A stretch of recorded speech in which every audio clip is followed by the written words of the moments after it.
히브리서 2장 보겠습니다. 히브리서 2장 14절 15절 보겠습니다. 히브리서 2장 14절 15절 같이 읽겠습니다. 시작. 자녀들은 혈과 육에 속하였으며 그도 또한 같은 모양으로 혈과 육을 함께 지니심 죽음을 통하여 죽음의 세력을 잡은 자 곧 마귀를 멸하심 또 죽기를 무서워함으로 한평생 매어 종노릇하는 모든 자들을 놓아주려 하심이니. 아멘. 알면 승리한다 라는 제목으로 말씀 전하도록 하겠습니다. 지피지기면 백전불태다 그런 고사성어가 있는데 손자병법에 나와 있습니다. 지피지기면 적을 알고 나를 알면 100번 싸워도 위태롭지 않다 그런 뜻이에요. 적을 알고 나를 알아야 되는 거죠. 근데 많은 사람들이 적은 아는데 자기 자신을 모를 때가 있어요. 적을 알아요. 근데 자기 힘이 없고 자기가 연약함으로 인해서 선빵을 날렸는데 나중에 죽도록 맞는 경우가 있어요. 그래서 내 형편이 좋지 않으면 싸움을 하면 안 됩니다. 그래서 적을 알고 나를 알 때 백전백승이다. 이게 이제 손자병법의 전술인데 손무라는 사람이 지었죠. 손무라는 사람이 이런 말을 합니다. 승리하는 군대는 먼저 이길 수 있는 상황을 만들고서 싸우기를 구한다. 승리하는 군대는 먼저 이길 수 있는 상황을 만든답니다. 전략적으로 싸운다는 거죠. 그냥 숫자로 머릿수로 싸우는 게 아니라 어떤 때는 계곡에서 싸우고 어떤 때는 뭐 산 정상에서 싸우면서 전략적으로 싸워서 이긴다는 거죠. 그런데 이순신 장군은요, 손자병법의 대가입니다. 이순신 장군이 늘 손자병법을 갖고 다녔어요. 그리고 제갈공명의 그런 여러 가지 병법이 있죠. 이순신 장군이 다 꿰고 있었습니다. 그래서 일본의 수군이 조선 땅을 침략했을 때 리더십이 이제 빛을 발하게 되는데요. 이순신 장군은 일본 수군의 주력 부대 지휘관이 누군지를 알아요. 어떻게 알죠? 그만큼 미리 다 대비했단 말이야. 반드시 일본의 수군이 쳐들어올 수 있다. 그러면 그 지휘관이 누군지 이걸 알고 있었단 말이에요.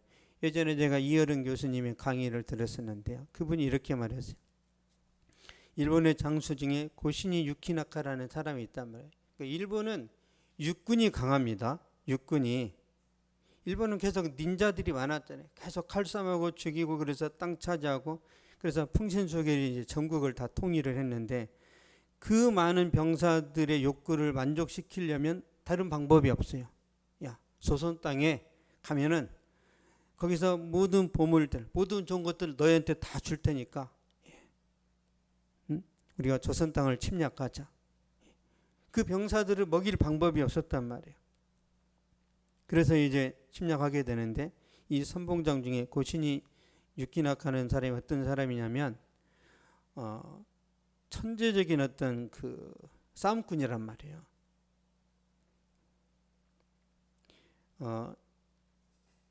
1592년인가요? 임진왜란이 맞나요? 1592년 그때 일본의 이제 그 배들이 와서 싸우잖아요. 그러면 일본의 배는 어떻게 싸우냐면 이렇게 우리나라는 이제 판옥선이잖아요. 일본 배는 이렇게 길쭉해요. 일본은 판옥선에 딱 붙으면 사다리 놓고 올라가서 거기서 싸우는 방식이란 말이에요. 그러면 이순신이 불리하겠죠. 우리나라 수군은 붙어서 싸우면 진단 말이에요. 일본 사람들은 총이 있기 때문에. 그래서 이순신 장군은 떨어져서 싸우는 거예요. 일본의 배가 오기 전에 총통 화포를 쏴서 다 박살내는 거예요. 왜? 우리 판옥선은요, 사거리가 긴 그런 총통을 사용했단 말이에요. 일본 배가 가까이 오기 전에 다 박살냈어요. 붙으면 안 된단 말이에요. 붙으면. 일본 배는 계속 붙으려고 하니까 이순신이 저놈들이 계속 배에 올라타네. 그래서 거북선에다가 이렇게 못을 박아놓은 거예요. 그냥 박은 게 아니에요. 올라탔는데 막 푹푹 찔러 죽는 거예요. 이렇게. 그래서 거북선을 만든 거란 말이에요. 그래서 이 이순신은 머리가 좋은 사람이에요. 힘이 세고 그런 장비 같은 장수가 아니라 머리 쓰는 그런 지휘관이었습니다.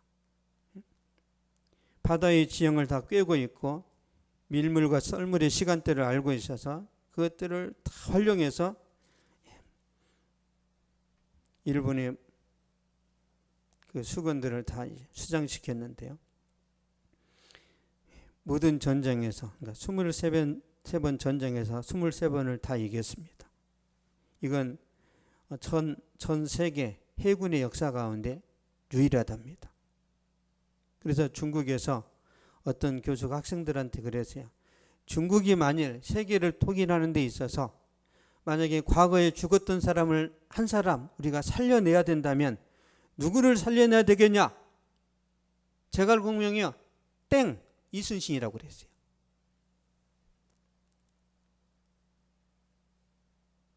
엄청난 사람이죠. 엄청난. 이순신이 막 용맹하고 막 등치가 좋고 그런 사람이 아니에요. 머리가 좋은 사람입니다. 전략으로 싸웠다는 거죠. 다시 말씀드리면 아는 것이 힘이라는 거예요. 아는 것이. 알면 승리할 수 있다는 거죠. 여러분 직장 생활도 그렇고 공부도 그렇고 사업도 그렇고 알면 더 유리합니다. 그런 것처럼 신앙생활에도 알아야 돼요. 알아야 승리할 수 있습니다. 오늘 14절 말씀 보겠습니다.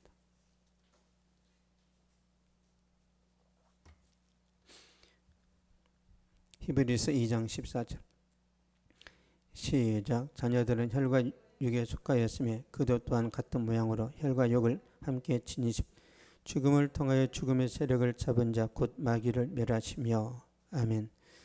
그도 또한 같은 모양으로 혈과 육을 함께 지니심은 그도 여기서 그는 예수 그리스도입니다.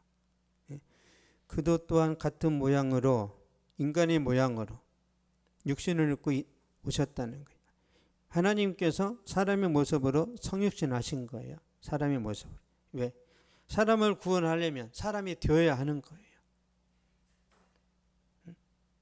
그래서 주님이 오시는 겁니다. 우리와 똑같은 형편이 되어야 구원자 자격이 된단 말이에요. 그래서 오시는 거예요. 요한복음 1장 14절 보겠습니다. 요한복음 1장 14절 시작. 말씀이 육신이 되어 우리 가운데 거하시며 우리가 그 영광을 보니 아버지의 독생자의 영광이요 은혜와 진리가 충만하더라. 아멘.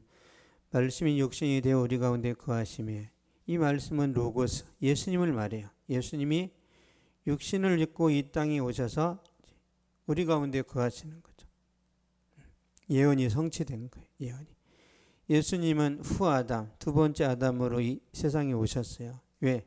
아담이 무너졌기 때문에 두 번째 아담으로 오셔서 회복시키셔야 됩니다.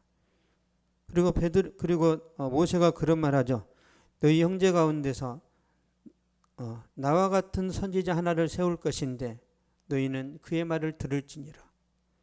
그래서 예수님은 두 번째 모세인 거예요. 두 번째 모세가 예언한 선지자, 구원자. 그래서 모세가 만나를 내렸었죠. 만나를 광야에서 만나를 내린 것처럼 내가 두 번째 모세라는 걸 보여주시기 위해서 광야에서 오병이의 기적을 행하시는 거예요. 그냥 배고픈 사람들 많이 먹어.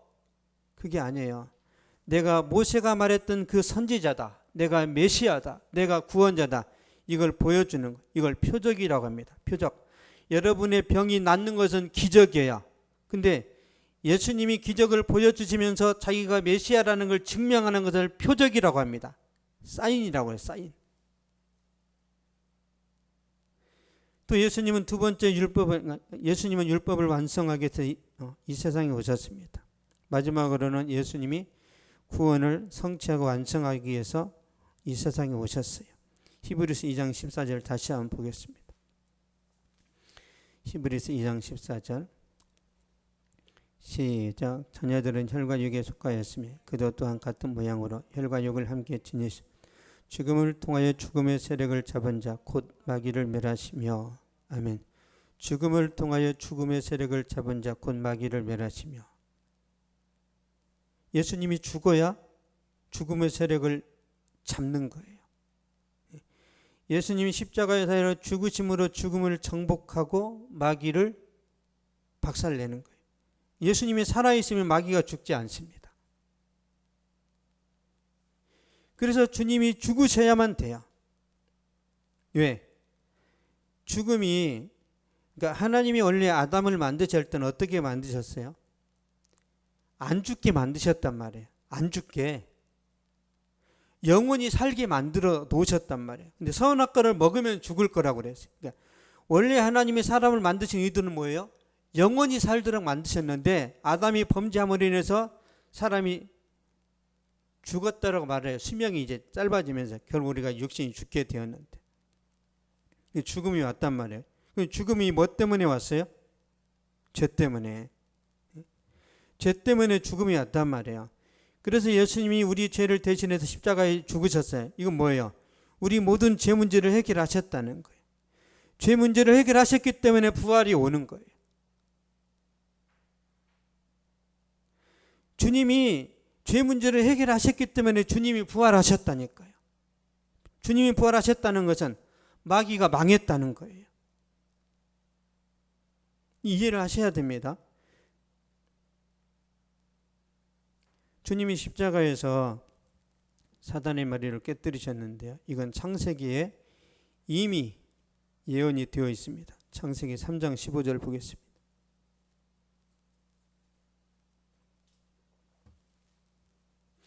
창세기 3장 15절.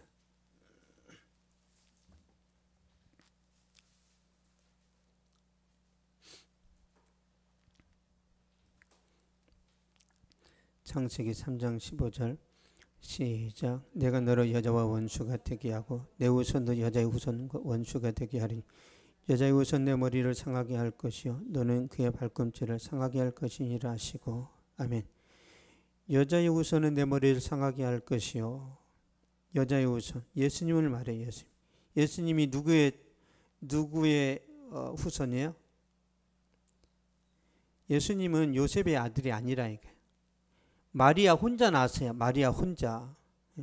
어떻게 여자 혼자서 아기를 낳을 수 있는가? 이런 막 의문과 불신이 있었는데 지금은 다 이해하죠.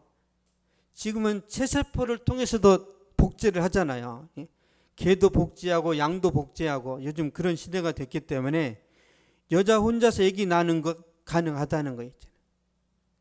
과학적으로. 근데 옛날에는 믿을 수 없는 일이었죠. 여자의 후손 예수님은 내 머리를 사탄의 머리예요. 사탄의 머리를 상하게 할 것이요.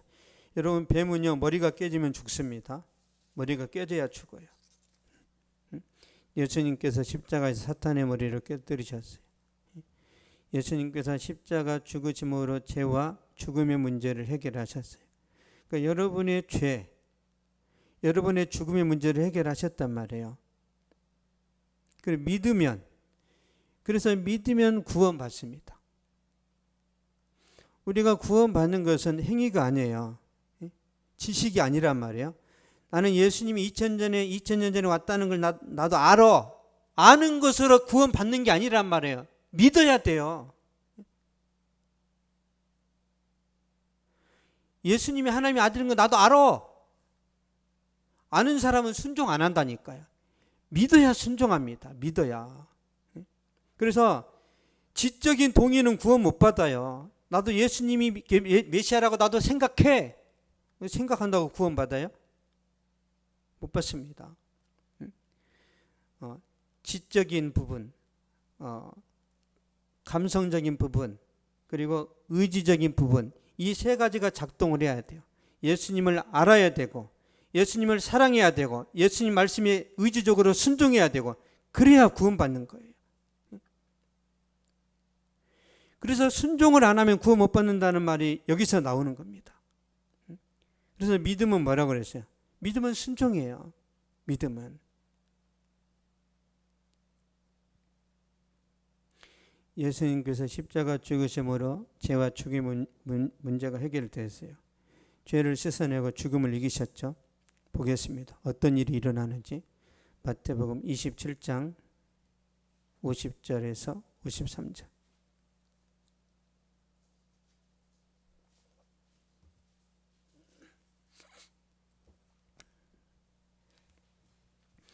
마태복음 27장 50절에서 53절. 시작. 예수께서 다시 크게 소리 지르시고 영원히 떠나시니라. 이에 성소 2장 위로부터 아래까지 찢어져 둘이 되고 땅이 진동하며 바위가 터지고 무덤들이 열리며 자던 성도의 몸이 많이 일어나되 예수의 부활후에 그들이 무덤에서 나와서 거룩한 성에 들어가 많은 사람에게 보이니라. 아멘. 예수님이 죽었다가 부활하시니까 어떻게 됐어요? 무덤이 열리잖아요. 무덤들이 열리며 자던 성도의 몸이 많이 일어나대. 예수님 부활이 첫 열매입니다. 첫 열매. 예수님 부활하니까 구약 성도들이 살아나는 거예요. 구약 성도들입니다. 지금 여기서 무덤에서 나온 사람들은 구약의 성도들이에요. 자던 성도는 죽었던 성도를 말해요. 죽었던 성도가 많이 일어나. 그래서 이게 이제 난해 구절입니다. 구약의 성도들이다라는 주장이 있고, 아니다, 중간기 시대에 잘 알려진 사람들이다. 중간기 시대. 중간기 시대라는 것은 말라기 선지자 이후에 400년 동안 선지자가 없습니다. 그러다가 갑자기 세례요한이 등장했는데, 말라기 선지자에서 세례요한이 등장하기까지 400년 동안 기간, 이때 살았던 사람들이 부활한 거다. 그런 주장이 있어요. 또 하나는 이스라엘 역사 속에 살았던 순교자들이다. 어쨌든 예수님이 부활이시라는 걸 증명하셨단 말이에요. 예수님이 죽었다 살아나시니까 예수님을 믿었던 사람들이 같이 살아나요. 여러분, 구약 성도들은요, 예수님 오시지도 않았는데 어떻게 예수님을 믿었어요? 다윗의 씨로 오실 그분이 메시아다. 그러니까 다윗의 씨로 오실 메시아를 믿었단 말이에요. 메시아를 보지는 못했지만 그 다윗의 씨로 오시는 예수님을 믿고 죽었단 말이에요. 그 사람들이 살아나는 겁니다. 우리는 이미 2000년 전에 오셨던 예수님을 믿는 거예요. 예수님을. 우리가 훨씬 유리합니다. 왜? 구약 성도들은 성경이 없었단 말이에요. 구약의 성도들은 성경이 없었어요. 우리는 완성된 성경이 있기 때문에 훨씬 유리합니다. 훨씬. 그래서 예수님이 말씀하시잖아요. 나는 부활의 생명이니 나를 믿는 자는 죽어도 살겠고 무릇 살아서 나를 믿는 자는 영원히 죽지 아니하리니 이것을 네가 믿느냐. 예수님 자체가 부활입니다. 부활. 고린도전서 15장 20절 보겠습니다.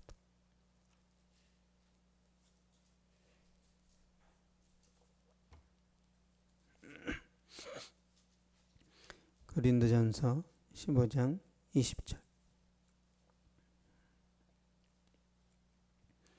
시작. 그러나 이제 그리스도께서 죽은 자 가운데서 다시 살아나서 잠자는 자들의 첫 열매가 되셨도다. 아멘. 죽은 자 가운데서 다시 살아나서 잠자는 자들의 첫 열매가 되셨도다. 예수님 오시기 전에 그 수많은 사람들이 다 죽었을 거 아니에요. 믿음으로 살다가 그들을 주님이 다 살려내신다는 거죠.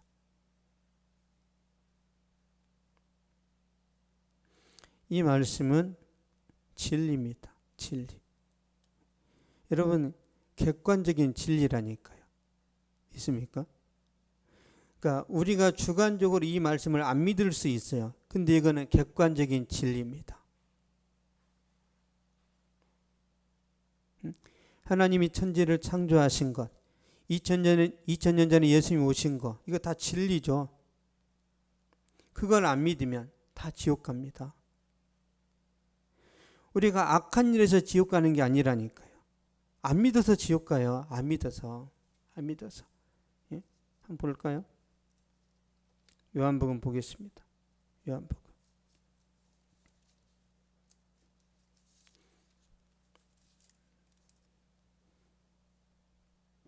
요한복음 3장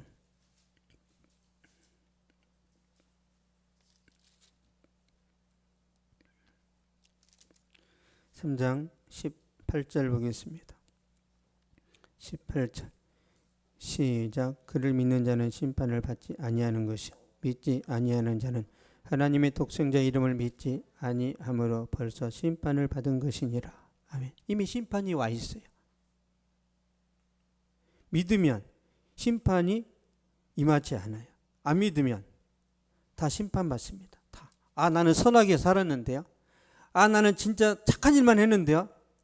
우리가 생각하는 착한 일의 개념하고 하나님의 관점에서 착한 일의 개념하고 이 결이 다르단 말이에요. 쉽게 말하면 그런 거예요. 어린아이가 부엌에서 요리를 한단 말이에요. 근데 막 오물이 묻어있는 손으로 막 요리해가지고 이제 엄마한테 엄마 내가 요리했어요. 근데 막 똥도 있고 오줌도 막 묻은 손으로 했단 말이에요. 그 엄마가 아멘하고 먹어요?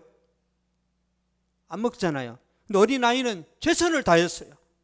자기 나름 깨끗하다고 생각하는 거예요. 왜? 아직 어리니까. 그런 것처럼 우리가 생각하는 선, 우리가 생각하는 의로움, 이게 하나님 앞에서는 누더기라고 그랬다면 누더기. 우리의 선행이나 우리의 노력으로는 하나님의 공의를 만족을 못 시킵니다. 오직 예수님이 십자가만이 만족시킨다니까요. 그래서 우리는 예수님만 붙들어야 되는 거예요. 나는 윤세 목사를 붙들고 천국에 가야지. 반드시 지옥 갑니다. 오직 예수님만 붙들어야 돼요. 오직. 그래서 사람을 보지 마세요. 사람을. 여러분, 선지자 요나가 바다에 던져졌을 때 배 안에 있는 사람들이 살아났죠. 선지자 요나가 바다에 던져져서 죽음의 신세가 되었을 때 배 안에 있는 사람들이 살아납니다. 또 사사 삼손이 다곤의 신전에 있는 기둥을 쓰러뜨리고 자기가 죽어야 이스라엘이 구원을 받아요. 죽으면 좋은 결과가 있는 거죠. 마찬가지로 예수님이 십자가에 달려야 모든 민족이 구원을 받습니다. 예수님이 죽어야 돼요. 예수님이 안 죽으면 어떤 일도 안 일어납니다. 그래서 성경에 보면 보세요. 마태, 마가, 누가, 요한, 이 89장이란 말이에요. 이 89장의 내용 중에 예수님의 33년의 행적이 기록되어 있는데 예수님 탄생하실 때 조금, 그리고 나머지 전부가 이제 공생의 3년 기간이란 말이에요. 그리고 공생의 3년 중에서도 하이라이트는 뭐예요?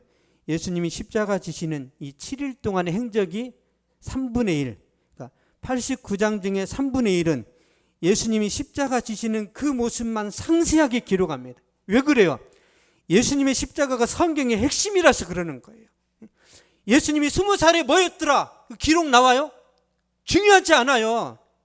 예수님이 20살에 무슨 능력을 행하였더라? 성경이 왜 침묵해요? 안 중요하니까. 예수님이 15살에 직업이 뭐예요? 목수잖아요. 그러면 예수님이 어떻게 전문적으로 일을 했더라? 그런 기록을 왜 기록을 안 해요? 필요 없어요. 왜? 성경은 우리를 구원하시기 위한 책이지 다른 게 아니란 말이에요.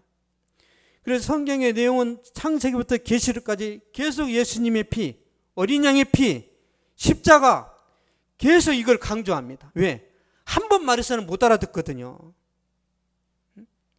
여러분, 제가 주일날 설교할 때마다 계속 말하는 게 뭐예요? 예수님만 보자. 그렇게 설교도 월요일날 가면은 나 돈에 미쳐주고 싶어. 그렇게 설교했는데 세상만 나가면 나 뜯어 고치고 싶어. 나 더 예뻐지고 싶어. 그렇게 강조해도 세상만 나가면 바뀐단 말이에요, 이게. 왜? 이 사상이 안 바뀌어서. 계속 세속적인 생각을 하다 보니까 바뀌질 않아요. 그래서 교회에서는 끊임없이 강조해야 되는 거예요. 예수님 강조하고, 말씀 강조하고, 기도 강조하고. 여러분이 직장 다니면서 부대찌개를 먹으러 간단 말이에요. 먹을 수 있죠. 일주일에 한 번 먹을만 하죠. 매일 먹으면 지겨워도. 일주일에 한 번 오직 예수, 오직 십자가. 여러분, 죽을 때까지 들어도 이건 질리지 않아요. 이상하죠.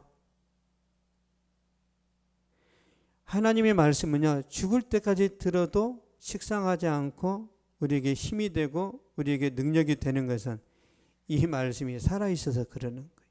살아있어서.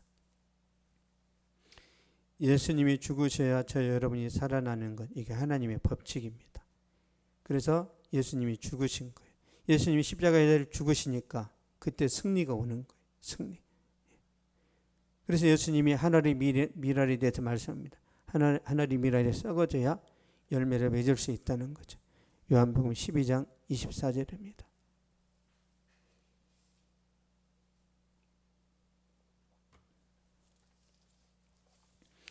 요한복음 12장 24절.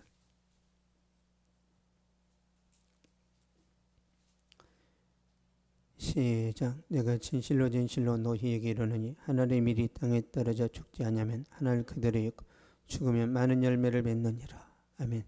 죽으면 많은 열매를 맺느니라. 그러니까 죽어야 열매가 있어요. 하늘의 밀이 나 죽기 싫어. 나는 땅속에 심겨지기 싫어. 그러면 하늘 그대로 있는 거예요. 우리 조선의 역사 보면요, 그 태종 이방원에 대해서 많은 사람들이 욕을 합니다. 잔인하다. 외척들을 다 죽이고 개국 공신들을 다 죽였어요. 왜 그런 일이 벌어지냐면 그들이 세를 과시하니까 이방원이가 다 죽입니다. 왜 그런 총대를 메고 악역을 할까요? 왜? 세종의 시대가 태평시대가 되도록 하기 위해서 자기가 다 희생하는 거예요. 그래서 태종 이방원이 있기 때문에 세종이 정치를 잘하고 또 많은 집현전 학자들과 더불어서 한글을 만드는 거예요. 세종의 시대는 전쟁이 없어요. 태종이 다 끝내버렸단 말이에요. 누군가가 죽으면 그렇게 이제 좋은 결과가 있는 거죠. 여러분, 죽어야 승리하고 죽어야 회복이 있고 죽어야 부흥이 있습니다. 야곱에게는 12아들이 있었는데요. 요셉은 애굽의 노예로 팔려갔고 시므온은 애굽의 곡식사로 갔다가 감옥에 갇혔습니다. 그랬을 때 야곱의 마음은 고통스러웠을 거예요. 여러분, 자식이 밖에 나갔는데 안 돌아오면 그러면요, 부모는 속이 탑니다. 일이 안 돼요. 그런데 이번에는 베냐민을 요구합니다. 베냐민을 애굽으로 보내야 되는지 보내지 말아야 되는지. 안 보내도 됩니다. 근데 안 보내면 야곱의 가정이 굶어 죽어요. 그래서 안 보내면 전체가 다 죽고 보내면 베냐민이 죽을 수도 있고 아니면 살아 돌아올 수도 있는 그런 상황이죠.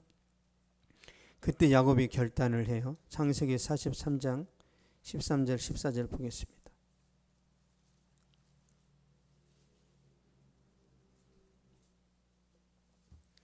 창세기 43장 13절 14절.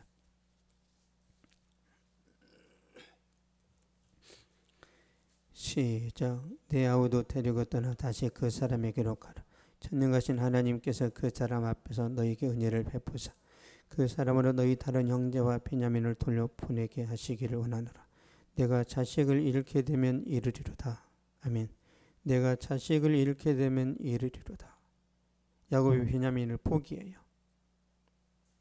베냐민을 제일 사랑합니다. 왜 그렇죠? 자기가 사랑했던 라헬의 아들이라 그래요. 레아는 사랑하지 않았습니다. 실바와 비라는 종입니다. 그래서 어떻게 보면 그건 아내가 아니에요. 그냥 첩이란 말이에요. 야곱이 제일 사랑했던 아들이 요셉인데 요셉이 없어졌기 때문에 그 동생 베냐민을 가장 사랑했습니다. 항상 끼고 살았어요. 그래서 베냐민을 내놓았다는 것은 야곱에게는 죽음을 의미한단 말이에요. 삶의 의미가 이제 사라졌어요. 야곱이 자신의 뜻, 자신의 고집을 내려놓고 하나님께 맡기잖아요. 하나님께 맡겨요. 그렇게 하니까 베냐민이 살아서 돌아옵니다. 시므온도 살아서 돌아오고 22년 전에 잃어버렸던 아들 요셉이 애굽의 총리가 되었다는 그런 소식을 듣게 됩니다. 그 다음에 야곱의 예배가 회복돼요. 여러분, 야곱이요, 요셉을 잃어버린 그 순간부터 하나님 앞에 제사 드릴 때 이 제사가 응답이 안 됐단 말이에요. 굉장히 중요합니다. 야곱이 요셉을 잃어버렸다는 것은 영적으로 문제가 있다는 거예요. 10드라크마 하나 잃으면 안 되죠. 그런 의미란 말이에요. 그래서 12아들이 다 돌아왔어요. 보세요. 창세기 46장.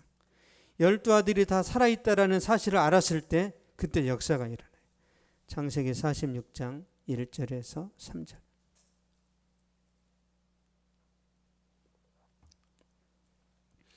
1절에서 3절 읽겠습니다. 시작.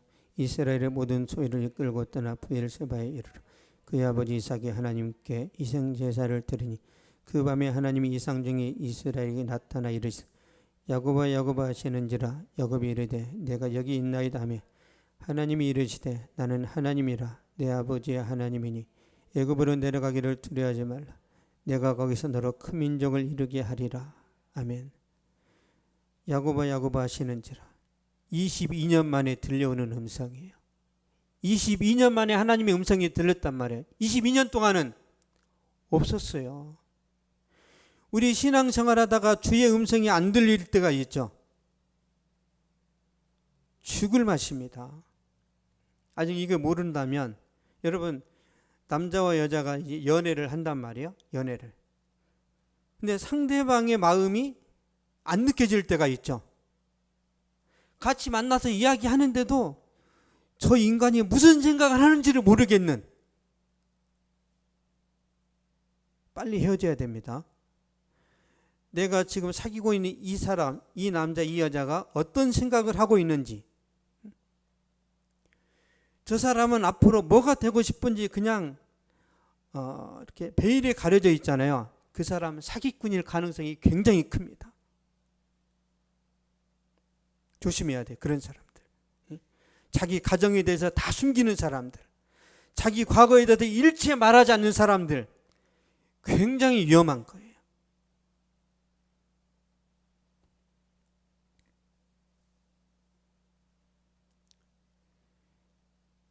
하나님과 야곱 사이에 22년 동안 침묵이 있었단 말이에요. 그런데 요셉이 살아 돌아왔을 때 중요한 말이 뭐예요? 내가 거기서 너로 큰 민족을 이루게 하리라. 예배 회복이 있은 다음에 하나님이 큰 비전을 주신단 말이에요. 그래서 자식이 다 돌아온 다음에 예배 드렸을 때 하나님께서 애굽으로 내려가야 되는 그 목적에 대해서 분명하게 말씀하십니다. 분명하게. 그래서 예배가 중요한 겁니다. 여러분, 예배를 잘 드려야 여러분에게 비전이 임해요. 진짜입니다.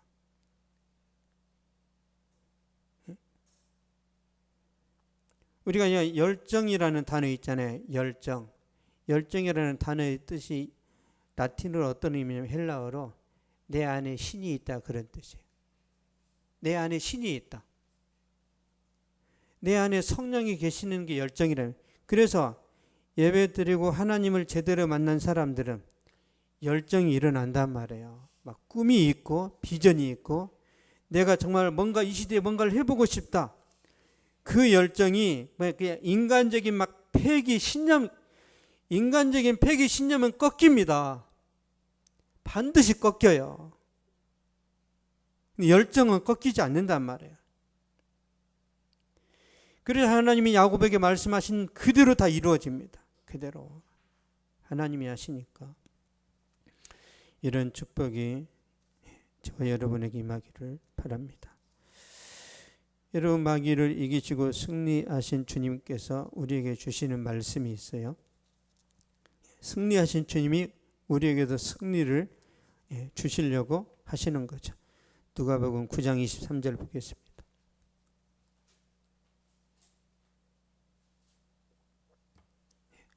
누가복음 9장 23절.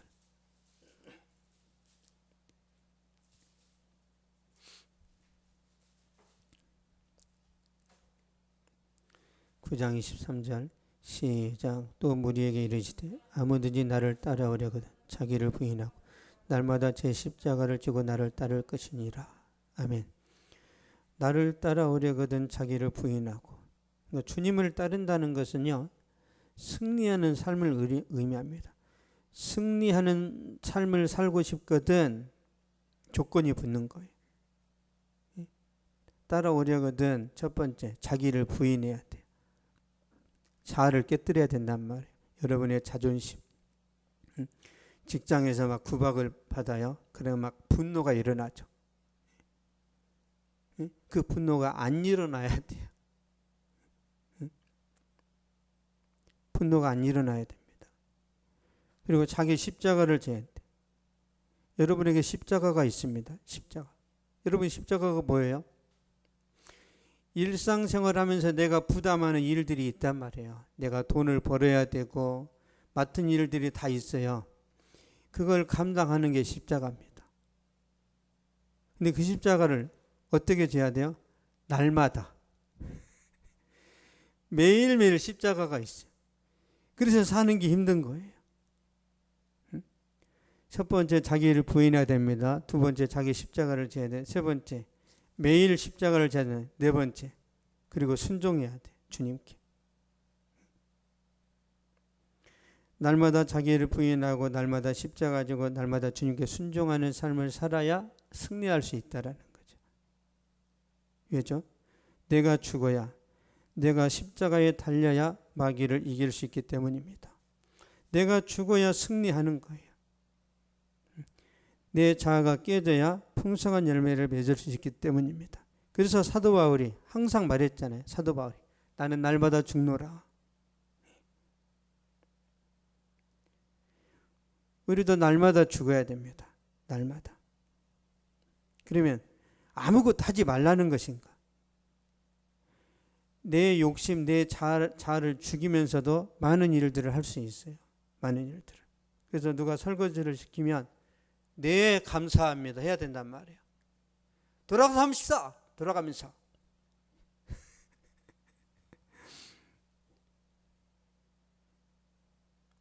성경이 뭐라고 그랬어요? 큰 자가 섬기는 자라고 그랬죠. 그래서 허드렛 일 하는 사람이 큰 자입니다. 허드렛 일, 천한 일 하는 사람들이 천국에서 상급이 크단 말이에요. 근데 우리는 계속 높은 자리에 앉으려는 생각으로 교회로 온단 말이에요.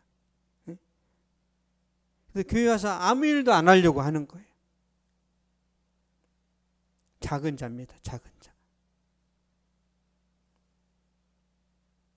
세상의 원리와 하나님의 원리가 달라요. 갈라디아서 5장 24절 보겠습니다. 갈라디아서 5장 24절.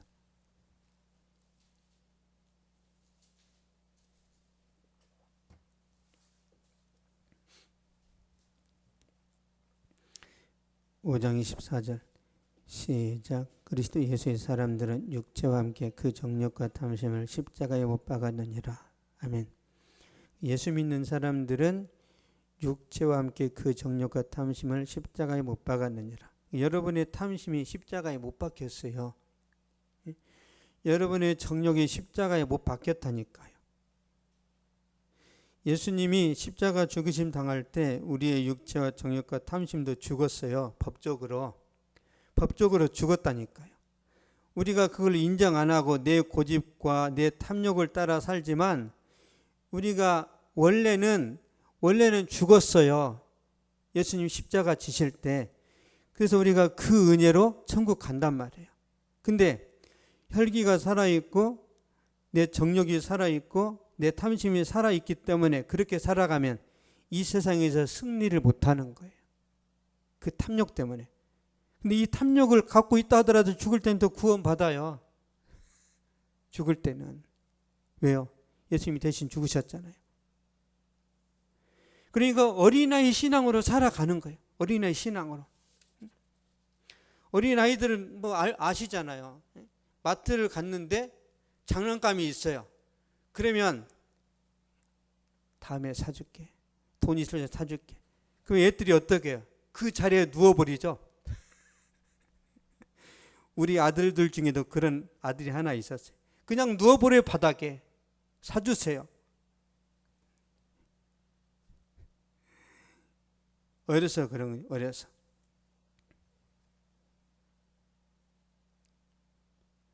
우리가 성숙한 신앙이 된다는 것은요, 실천할 줄 아는 거예요.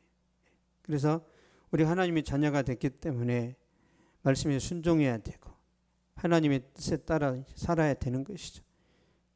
보겠습니다. 에베소서 5장 8절 9절.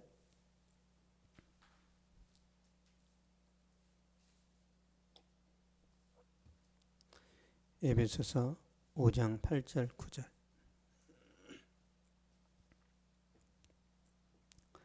시작. 너희가 전에는 어둠이더니 이제는 주 안에서 빛이라. 빛의 자녀들처럼 행하라. 빛의 열매는 모든 착함과 의로움과 진실함에 있느니라. 아멘. 이제는 주 안에서 빛이라. 새 사람 됐다라는 거예요. 하나님의 자녀가 됐어요. 신분의 변화가 일어났어요. 빛의 자녀들처럼 행하라. 착하게 살아라. 의롭게 살아라. 진실하게 살아라.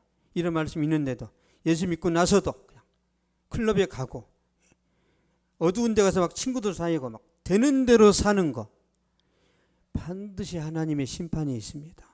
반드시. 우리의 신분에 맞게 살아야 되는 거예요. 빛의 자녀들처럼 살 때 하나님이 승리를 주시고 죄를 이기게 하시고 풍성한 열매를 맺게 하시고 여러분을 더 존귀하게 높이신단 말이에요. 예수 믿고 구원 받는 것으로 끝난다면, 여러분 예수 믿고 구원 받았어요. 그럼 어떻게 해야 돼요? 은주자매, 바로 천국 가야죠. 믿는 순간 다 올려버려야지. 예수 믿는 자체가 전부라면 믿고 휴거, 믿고 휴거. 왜 이 땅에 남겨놔요? 빛으로 살아라 이거예요. 많은 사람들에게 본이 되라. 근데 요즘 교회가 본이 안 된단 말이에요. 요즘 교회가. 왜? 세속적이고 퇴폐적이고 교회가 너무 타락했어요. 교회가. 어떻게 동성애 이 문화가 교회 안으로 들어오냔 말이에요. 어떻게? 응? 여러분 결혼 전에 동거가 어떻게 교회 안에 들어오냐고. 세상은 그렇다 쳐. 어떻게 예수 믿는 사람이 결혼 전에 동거를 하냔 말이에요.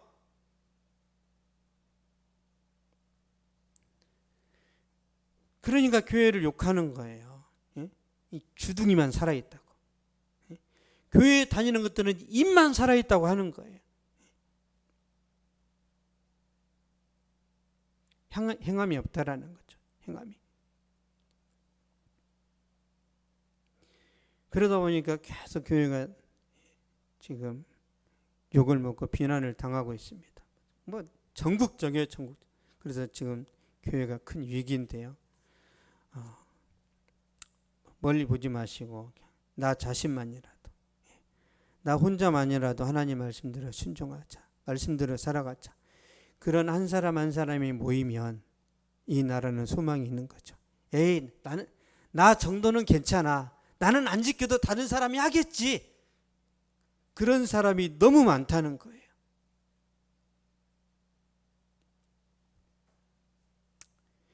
여러분 나의 고집과 자아를 버리고 매일 십자가 지고 주님께 순종하면 하나님께서 여러분을 높이십니다. 그래서 한 사람이 100을 이기고 두 사람이 1000을 이기게 하시는 그런 역사를 보여주시는데요. 이런 인재를 주님이 찾으신단 말이에요. 이런 인재를. 그래서 교회 다니도 뭐 다 저렇게 사는데 나만 그렇게 안 하면 내가 손해 보는 거 아닌가? 예전에 제가 가르쳤던 청년이 그랬단 말이에요. 청년이, 목사님, 제가 학교에서 시험을 볼 때요, 다 컨닝합니다. 근데 저만 컨닝 안 하면 손해 보잖아요.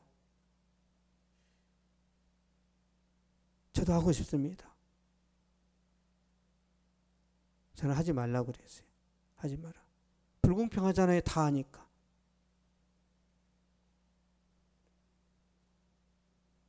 그게 현실입니다. 현실. 그런 흐름에 물들지 마시고요. 거슬러 올라가시기 바랍니다. 이런 죽은 고기는 물결 따라 떠내려 가고요. 살아있는 고기는 물결을 거슬러 올라갑니다. 예수 믿는 사람은 살아있는 모습을 보여줘야 돼요. 결론을 맺겠습니다. 알면 승리합니다. 영적인 진리를 알면 신앙생활에서 큰 유익을 얻습니다. 오늘 말씀드린 것 굉장히 중요한 거예요. 예수님께서 십자가 달려 죽으심으로 죄와 사망의 권세가 깨졌어요. 그래서 부활이 일어난 거예요. 예수님께서 십자가 달려 죽으심으로 사탄과 그 무리들이 망했습니다.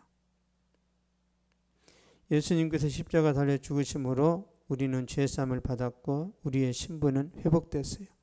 그래서 내가 서울대를 나오지 못했다 하더라도, 내가 강남의 큰 부자가 아니더라도, 내가 그렇게 잘난 사람이 아닐지라도 내가 예수님 안에서 하나님의 자녀가 됐다면 여러분의 열등감과 여러분의 어떤 상처들은 다 고쳐질 수 있습니다. 믿습니까? 진짜 내가 하나님의 자녀라는 이 확신, 이 믿음이 흔들림이 없으면 다 해결돼요. 다. 예? 저는 그런 은혜를 경험했단 말이에요. 예수님이 핵심입니다. 예수님이. 그러니까 예수님 안에서 신분이 회복됐단 말이에요. 저와 여러분은 죄인이고 정말 찌질하고 없는 사람인데 하나님 은혜 가운데 귀족이 됐단 말이에요. 귀족이. 예수님이 신부가 됐어요. 제가 보여드릴게요. 요한복음 보겠습니다.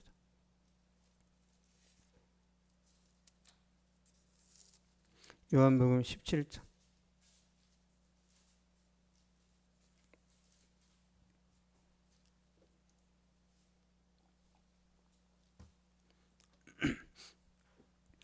요한복음 17장 22절.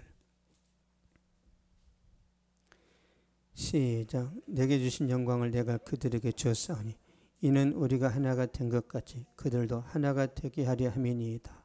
아멘. 내게 주신 영광을 내가 그들에게 주었사오니, 신랑에게 속한 지위, 신분, 권세가 다 신부의 것입니다. 신부는 신랑의 모든 것을 함께합니다. 신랑의 권세가 내 권세란 말이에요. 예수님의 권세가 내 권세예요. 그런데 그 사실을 모르니까 예수 믿고 구원 받았는데 거지같이 사는 거예요. 나는 예수 믿는데 가난해. 가난하니까 너무너무 열등감이 많아. 가난이 전부예요? 가난이냐 부냐 이건 선택의 문제란 말이에요. 계속 거기에 집중해요. 계속 거기에 집착하는 거예요. 교회 다니는 대부분의 사람들이 그렇습니다. 나는 아파트가 아닌데? 어차피 우리 인생이 보세요. 한 80년, 90년 살다가 어떻게 아파트 가져가요? 죽을 때 아파트 가져가냐고. 왜 놓고 가요? 왜? 중요하지 않으니까. 중요하지 않으니까 다 버리고 간단 말이에요. 어차피 우리는 나그네이고 이 세상 살다 간단 말이에요. 진짜 중요한 게 뭐예요? 믿음이잖아요. 믿음. 그 믿음으로 살면 되는데 우리가 영원히 천년만이 이 땅에서 살 거라고 생각을 하니까 돈 없는 게 막 서러운 거예요. 너무너무 막 이게 막 한이 맺히는 거예요. 내게 주신 영광을 내가 그들에게 주었사오니, 그러니까 주님이 여러분에게 권세를 주셨단 말이에요. 이 권세는 언제 제대로 회복되죠? 언제? 재림하실 때 있습니다. 그러므로 우리가 선을 행하면, 하나님의 뜻을 따르면 하나님이 반드시 열매를 주십니다. 하나님의 때에 여러분에게 영적인 열매, 건강, 형통함, 모든 축복을 주실 텐데 다 누리시고 축복의 길을 잘 달려가시기 바랍니다. 기도하겠습니다. 거룩하신 하나님 감사합니다. 이 시간도 저희를 하나님 전으로 불러주시고 하나님 앞에 기쁨으로 예배드릴 수 있는 은혜 허락하여 주시니 감사합니다. 주의 한 사람 한 사람을 축복하오니 은혜 베풀어 주시옵소서. 믿음을 주시고 성령으로 충만하게 하여 주시옵소서. 주여 저들에게 지혜와 능력과 전문성을 허락하여 주시옵소서. 다른 사람들과의 경쟁에서 이기게 하여 주시고 믿음으로 도약하고 믿음으로 비상하여서 나만 잘 되는 것이 아니라 내 가족을 잘 되게 하고 주변 사람들에게도 많이 돕고 그들을 챙기고 이끌 수 있는 그런 능력과 그런 풍성함이 주여 사랑하는 성도들에게 충만하게 하여 주시옵소서. 지금은 우리 주 예수 그리스도의 은혜와 하나님의 사랑과 성령의 위로 교통 교제 충만하게 하심이 이 시간 예배를 드리고 돌아가는 모든 발걸음 위에 저들의 가정과 학교와 직장과 사업 위에 또한 이 민족과 세계 선교지 위에 이제로부터 영원토록 항상 함께 있을지어다.